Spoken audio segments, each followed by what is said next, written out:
Welcome to the Tech Egg. Don't get scrambled. Enjoy the video. You begin by removing power and isolating variables.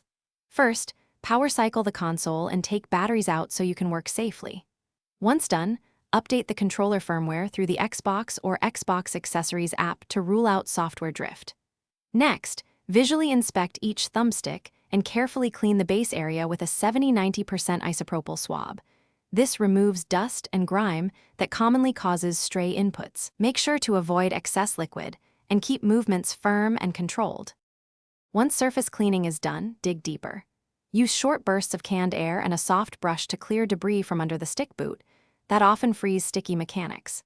Then connect to a PC and set up USB game controllers to watch axis values while moving the stick.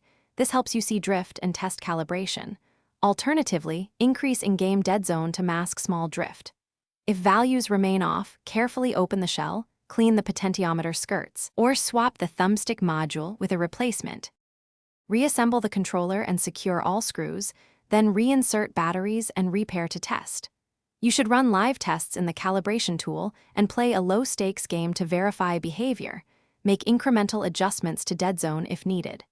If drift returns, repeat the firmware update and repairing process to eliminate pairing glitches. As a last troubleshooting tip, if mechanical cleaning and module replacement fail, try a console factory reset or contact support. Persistent